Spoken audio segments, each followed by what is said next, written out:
Good morning. It's January 16th, 2026. Happy New Year, Merry Christmas, Happy Kwanzaa, whatever you celebrate. Shalom. I wanted to come up here and I wanted to apologize. And I wanted to tell you about things that are going on in my life and how I feel that God's moving in my life. And that's about it.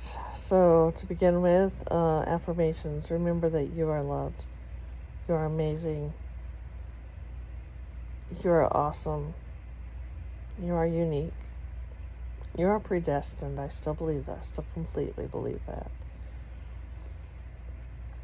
You're cared for. You're loved. Don't ever forget any of that. I need to apologize. First off, I had my brain surgery in 2021, as many of you have known. And in all of that, although I know even now, without any doubt, that God can heal me, and God could heal me, and then I could just get up and out of this bed and walk without help at all. I mean, I can wobble down the stairs, but that's really about as far as I go. I can wobble around the house because I have things to hold on to. But as far as walking outside without help, I know that God can restore my leg. I know that He can restore my eyes. I know that He can restore my vestibular. I know that He can restore any of it. And I'm not giving up on that doubt, on that belief. I'm not putting my doubt in that. However, I had done all my series on banking on the idea that that's what was going to happen. That I even felt bad sometimes knowing that God was going to kill me tomorrow. And this was just for a short time. But I had some news the other day at the doctor's office where they told me that I had a time to know this. I had a time to change. There was a time that, yes, I would be able to walk again on my own. Yes, I would have all my balance back. Yes, my eyes would come back. Yes, what I had, my brain would be able to process again. All of these issues that I was having, apart from what I had before, like my ADHD and my autism, that would be restored to me. And I held on to that. They held on to that. I've been having a lot of appointments here in the last year, more so than normal, because the doctors were holding on to the fact that I was going to get better. Why hadn't I gotten better? What was going on? And it really frustrated me. I was so angry when I got out of that doctor's office. She knows the power of God. She's even told me, I believe in miracles. She still does. And I'm not saying that God can't do a miracle. And it just really irritated me. I've been watching The Chosen, and if you haven't watched it yet, you really should. It's an awesome version of the life of Christ. And I'm in season 4. So I haven't kind of got all through it, but I'm in season 4, and I sit there and I'm like, okay, you did all these miracles. Why can I still not walk? Why am I at this crossroads where now the doctors are saying, we've got to look at this a different way. It's no longer, when will you get better? It's no longer, let's get you better. Now, their paradigm has shifted.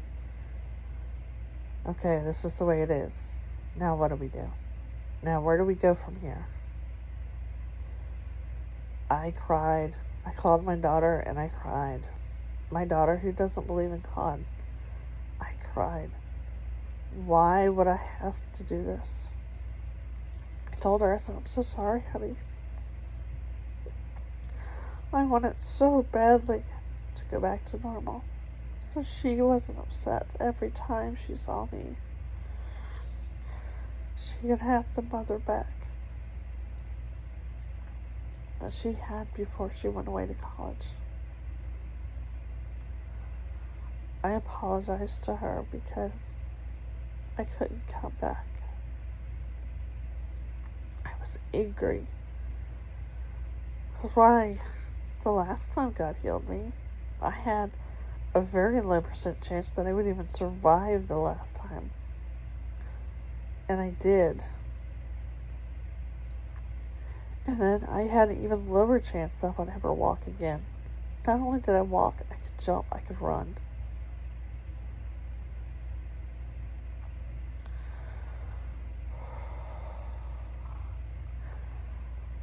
Over the last few years, we've noticed a lot of changes.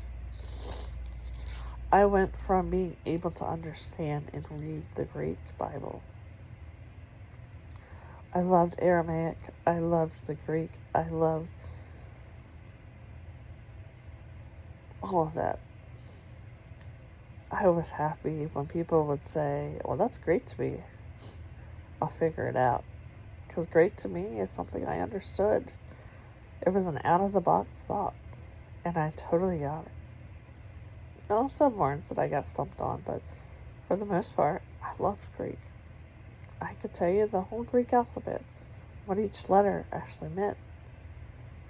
I could tell you different words that were in the Greek. I've done it with you. I knew the names of God in Hebrew. I could write them. I could read them.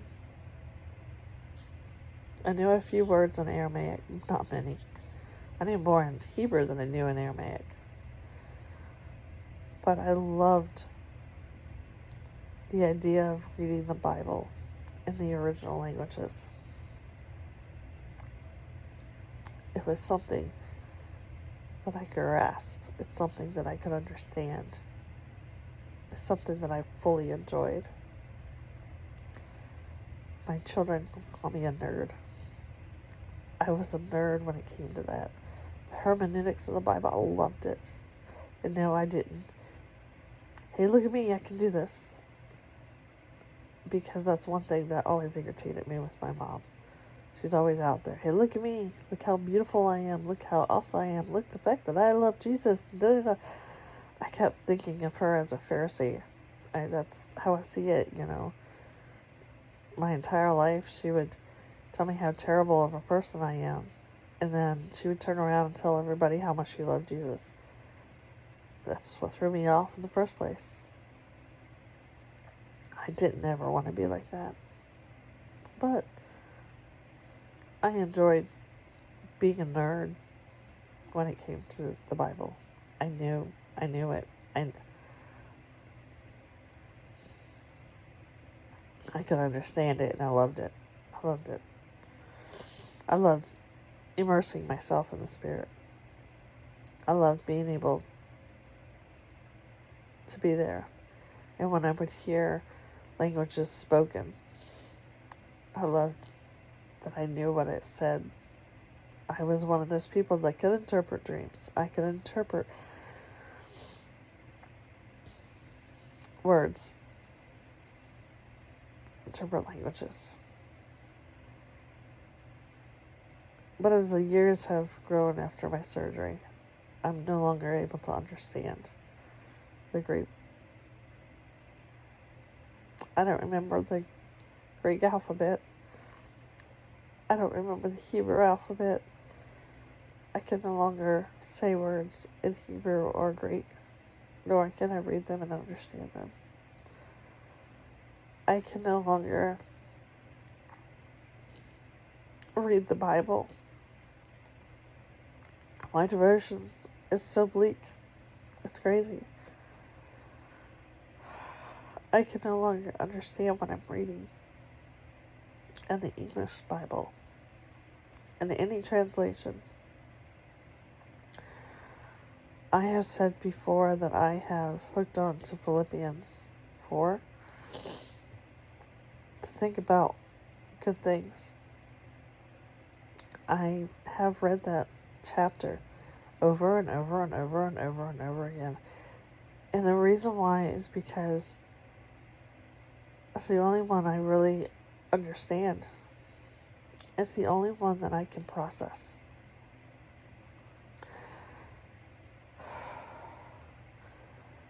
Out of every chapter in the entire Bible, Philippians 4 is all I've got that I can still understand and I can still process and I can still grasp.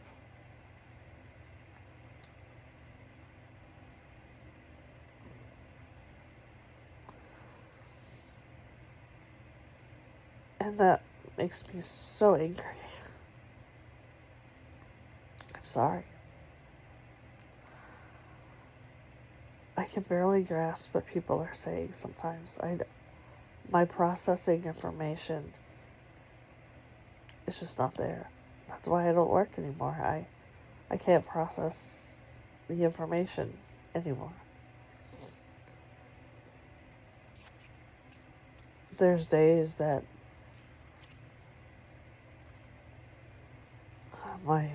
my brain just shuts down and I hear people, but I can't even understand what they're saying. And my doctor said that that's the new normal. Now, like I said, I'm not giving up on the power of a miracle, but my paradigm has shifted. In Philippians 4, verse 10, it talks about how Paul is excited that the church at Philippi has accepted him still and talks to him and asks for concern. And there's people in my church that still do that, but not many. I have now maybe 2. Out of the whole group of people that come and check on me, only 2 actually check in on me once in a while.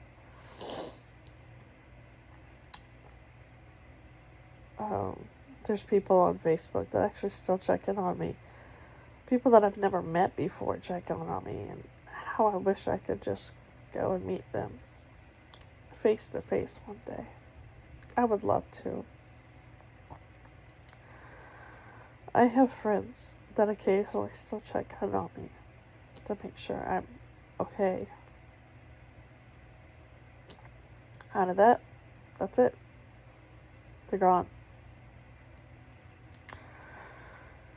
So Paul's written, he's so thankful that there's people in the church that are still checking in on him. And then in verse 11, he lets them know, I'm okay. I have accepted it, and that's where I'm at right now. I'm okay. Yes, I have all these issues, and I appreciate those that do actually still check in on me, but I'm doing all right. I am where God has me. I am looking at things in a different paradigm. No longer am I looking at it that it's going to get better. But my paradigm has shifted. I praise God and the fact that I can no longer walk. I praise God that today is a new day and I'm alive. I tell you, there has been many dark days. many, many dark days. I've had one on Sunday. I was just so angry. I even went to a new church. And we were just visiting. And I was so angry. I need a friend. I need somebody to come and help me. And during the service, I just felt like the man was talking to me. And it was a powerful sermon. And it was one of the first times that I actually started feeling that, hey, you know what? God still sees me. He's still checking up on me. He knows I'm here. He knows you're there. He knows that you're going through whatever you're going through. The loss of a child, the loss of a loved one. He still sees you. And no, we may not hear God's voice as much as we used to. We may not see the miracles happen as much as we would like. But I rejoice in today. I believe that's where He wants us.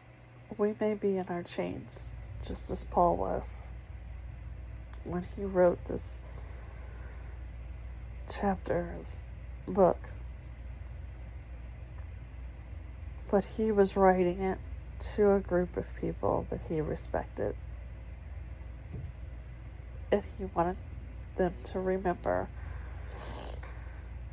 no matter what, rejoice. Believe in the good things. Start your day knowing that Jesus let you live today. And as bad and as hard as today is, rejoice in Jesus. Rejoice in His love. Rejoice in who He is. Rejoice, for the Lord is good. Rejoice.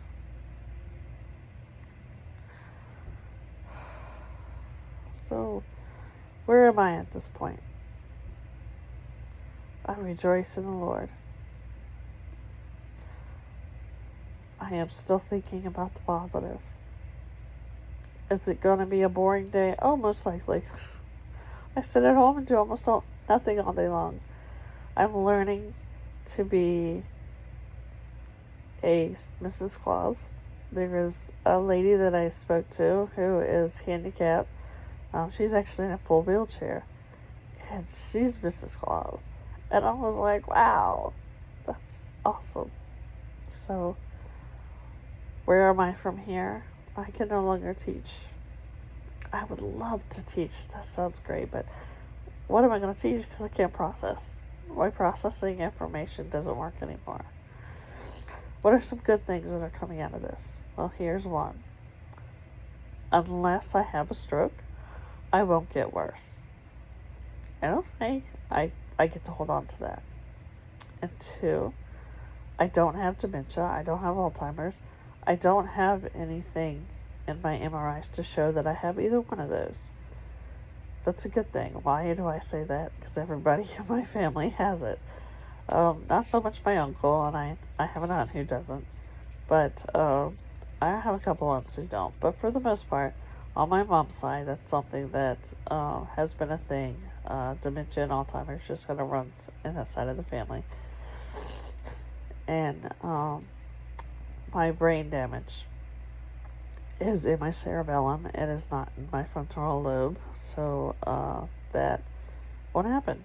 As of right now, I'm in my 50s, and I have a strong frontal lobe, is what I was told.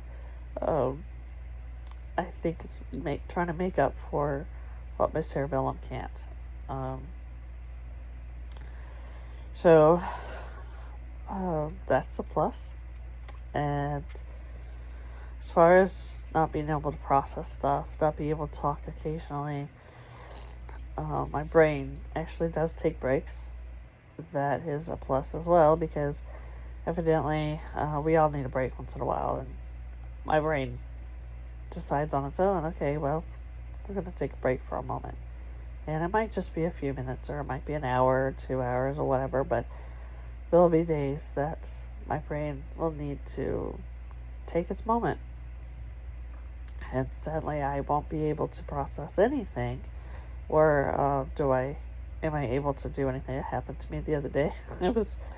We were at Barnes & Noble, and my legs both just completely went out, and I couldn't stand up, and I couldn't talk, and I couldn't explain to anybody what was going on, but thank God I was using my walker, because that would have been terrible. But I was in the middle of a store, and I can't say I didn't feel bad. It happened a few months ago, or a few weeks ago, with a group of friends, but I rejoice in the Lord because I'm awake, because I still have life, and I'm still able to. Now, what is God's will for my life right now? I have absolutely no idea. But I thank God that I am here. I know that I'm in the midst of my bondage. I know that I am going to be bored out of my mind today, because it is Friday and everybody's going to go to work, and I'm going to be sitting here and I'm going to be staring off into the world as, well, what do I do now? But I thank God for what I have. And what I can do, I can draw a little bit. I can't draw as much as I used to be able to. Painting is kind of iffy here and there. I can't see images the way I used to. I can't even see the TV as well as I used to. These things that I have on my face right now are readers. But I am excited that I'm going to get some new glasses so that I can actually see things less blurry. So I'm excited about that.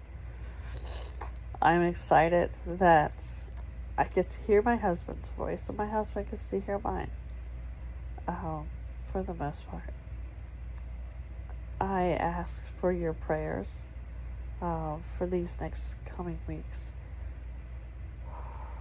Now that we are where we are looking for a new church. I love my church very, very much. I love the people in my church. I love the pastors that are there now. I mean, I love the pastors I love too, but I love the pastors that are there now. But I want to be grounded in a church that if my husband has to work, they can get up and come and get me. I need to find something that I'm able to be a part of, even though my brain is shutting down. I don't want to be part of a very large church. We've been going to my church, that Great Bridge Baptist. I love it. I love it very much. And if you like big churches and you're Baptist, that is a great place, and you're near me, a great place to be a part of. And I'm not putting it down by any means. The only thing that I have is we've been going there since my youngest daughter was 4 years old.